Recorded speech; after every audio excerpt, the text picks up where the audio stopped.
गावी, कारण की आमच्या लाईफ मी कोकणात गेलोय. तर मग मित्रांनो फायनली मी पोहोचलोय माझ्या घरा झाली. तर डे टू न्यू नेक्स्ट पार्टमध्ये. चला बाय बाय. तर मग गुड मॉर्निंग मित्रांनो, डे 3 आहे आज. आणि आज आम्ही ज्या उत्सवासाठी आलेलो त्या उत्सवासाठी आम्ही आज मालवणला जाणार आहे. अर्थातच म्हणजे आमच्या देवीची पालखी निघणार आहे. तर आम्ही आज तिथे जाणार आहे सहपरिवार सहकुटुंब. सगळे सकाळी सकाळी रेडी झालेत आणि मी पण रेडी झालो. रेडी म्हणजे ऑलमोस्ट रेडी झालं, पुन्हा तर रेडी नाही बोलू शकत, ऑलमोस्ट रेडी झालं. आणि मस्त सकाळी सकाळी चिमण्यांचा आवाज आणि अलारामची गरजच नाही, ह्याच गोष्टींनी सगळं जाग येते. कारण की चिमण्यांचा किलबिलाट आणि मस्त मस्त वेगवेगळ्या प्रकारचे पक्षी आहेत, त्यांचा आवाज ऐकून मस्त मजा येते गावी उठायला सकाळी सकाळी. आणि ऑटोमॅटिकली लवकर झोप पण उघडते आणि पुन्हा दिवस पण एकदम फ्रेश राहतो. तर ठीक आहे, आता आम्ही फटाफट रेडी होतो आणि मग निघतो मालवणला, कारण की थोडा वेळात रिक्षावाला येईल आणि चाय नाश्ता करतो आणि पटकन रेडी होऊन निघतो मालवणला. 50 रुपया काट ओव्हर ऍक्टिंग की वजह से.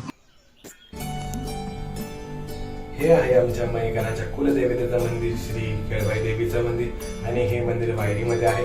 आज पालखी सोहळा असल्यानिमित्ताने आज मंदिर खूप सुंदर सजवलं होतं आणि रांगोळी कलाकारांनी देखील खूप सुंदर अशी रांगोळी काढली होती मंदिरामध्ये. आणि खूप लांबून लांबून मंदिरामध्ये लोक आज देवीच्या दर्शनासाठी आलेले आणि खूप भक्तिमय असं वातावरण होतं मंदिरामध्ये. तर खूप मजा आली आज मंदिरात. हां, तर मग मित्रांनो फायनली मंदिरात पोहोचलो आहे आणि मंदिरात जाम गर्दी आहे, त्यामुळे मला काही नीट बोलता येत पण नाही आणि खूप आवाज चालू आहे. तरी आता स्पीकर बंद झाला म्हणून मी बोललो की चला एका साईडला येतो आणि ब्लॉग बनवतो, कारण की तुम्हाला मला समजलं पाहिजे की मंदिरात आलो. मी तसे फुटेज काढलेत बरेचसे, पण त्यामध्ये बराच सारा आवाज आहे. तर मी तुम्हाला सिनेमॅटिकमध्ये दाखवेल ते व्हिडिओज. आणि बरीच गर्दी आहे, बरीच त्या साईडला खूप गर्दी आहे. आता नाश्ता होता, नाश्ता केला आणि आता मग आम्ही निघतोय. आता कळस घेतील आणि मग त्यानंतर आपण देवीला पालखीत बसवतील आणि मग आम्ही त्याला पालखीला घेऊन आम्ही समुद्रावरती जाऊ. हां, तर दाखवू तुम्हाला थोडं थोडं काय काय कसं काय आहे, कशी काय पूजा होते, सगळ्या बऱ्याच साऱ्या गोष्टी आहेत तर दाखवतो तुम्हाला. तर मग चला जाऊ मंदिरात.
तर मग मित्रांनो पालखी सोहळा तर चालू आहे आणि मी बोललो की तिथं काय मला बोलता येत नव्हतं ठीक, कारण की एवढा आवाज आणि ढोल बिल सगळे एवढे माणसं होती की मी पण थोडा कम्फर्टेबल नव्हते, कारण की मी एकटाच आहे आणि काय बोलायचं कसं बोलायचं काय समजत नव्हतं, कारण की एवढा आवाज होता तिथे की पालखी बोलत समुद्रावरती येईल.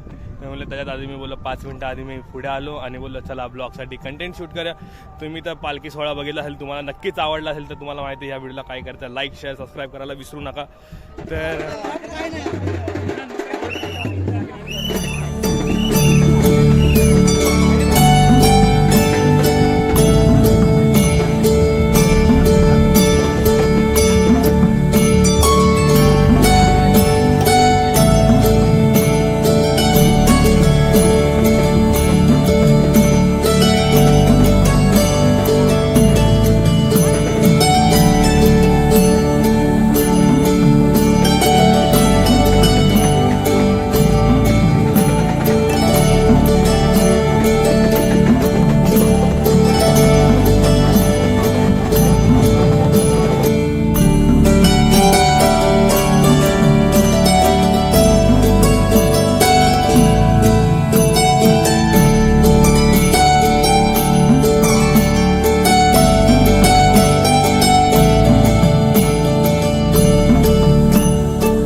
देवांना आता फायनली समुद्रात घेऊन चालले.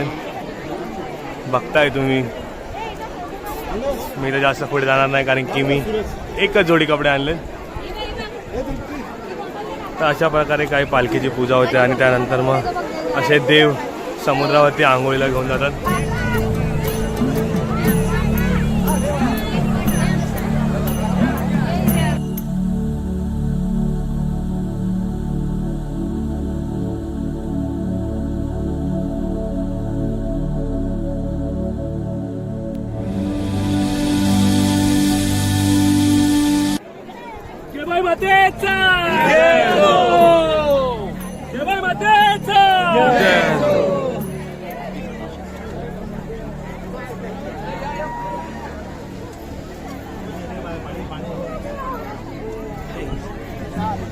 तर मग मित्रांनो फायनली देवांना समुद्रावरती आंघोळ करून घेऊन आलेत आणि त्यानंतर पुन्हा देवांना पालखीत बसवल्या आणि पुन्हा एकदा दुसऱ्या रस्त्याने आम्ही देव परत पालखीने घेऊन चाललो मंदिराकडे.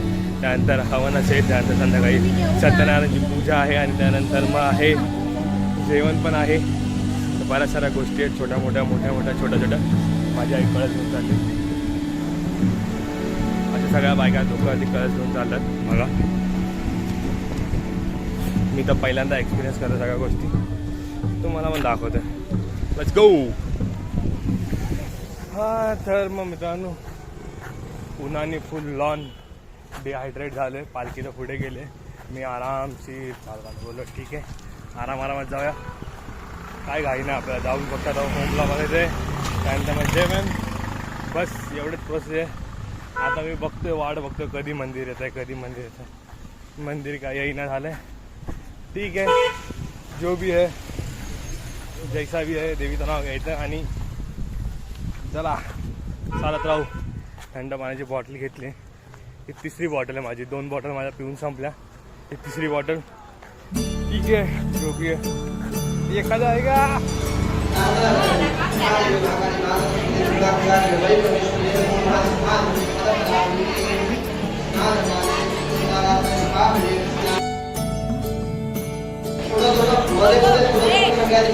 पाणी घाला त्याच्यामध्ये पाणी घालायचं आणि देवीचं स्मरण करायचं. त्याच्यामध्ये पाणी घालताना देवीचं नाव घे, आतमध्ये त्या नारळावर थोडं पाणी घालायचं. पुढे मारा हे वैद्यान जगदारे आले महाकाली महाकाली गुणाधिकार देवा देवाई परमेश्वरी नमः नागने स्नानं करामि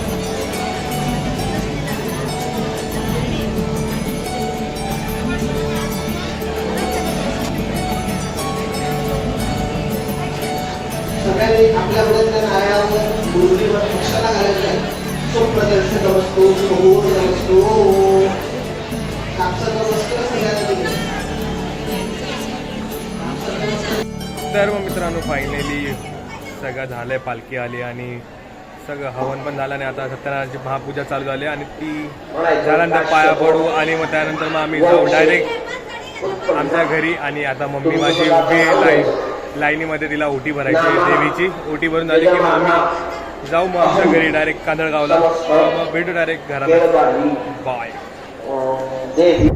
तर मग मित्रांनो आता फायनली घरी पोहोचलो. आंघोळ बिंघोळ करून एकदम फ्रेश झालं कारण की सकाळचं आम्ही गेलेलो आणि आता घरी आले. वाजले आता मे बी 6:30 किंवा 6 वाजले असतील. तर बोललं सगळं अंग एकदम चिकट चिकट झालेलं घामाघामाने कारण की पुन्हा माझ्यामध्ये अर्ध मालवण आम्ही लोक चालत चालत फिरलो असणार पालखीबरोबर. तर ठीक आहे, अंग पुन्हा चिकचिकीट झालं. त्यामुळे बोललं हे घरी येऊन आंघोळ केल्याशिवाय फ्रेश वाटणार नाही आणि बोललं फ्रेश झालं तर बोललं चला तुम्हाला आमची बावडी दाखवतो. इथं आमची बावडी आणि ही झाडं लावायला जागा आहे बरीच सारी, पण काय झाडं लावली तर त्याला सांभाळणं पण खूप गरजेचं आणि सांभाळायला इथं कोण आहे नाही कारण की काका काकी आहेत पण त्यांना काही एवढं जमत नाही. ते दोघं स्वतः जात करतात जेवण बिवण, तीच खूप मोठी गोष्ट आहे. आणि ही आमची बावडी आहे. बाबू लय खोले ही बावडी आणि ही पाठीमागची जागा आहे.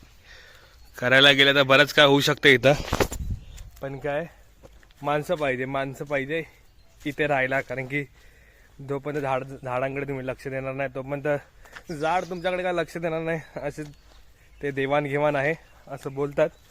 पण ठीक आहे, आता आम्ही आलो आहे. बघू आता डायरेक्ट उद्या परत एकदा जायचं आहे देवीकडे कारण की उद्या होम आहे आणि बऱ्याच साऱ्या गोष्टी आहेत अजून उद्या पण. तर ठीक आहे, मग भेटू डायरेक्ट उद्या. To be continue.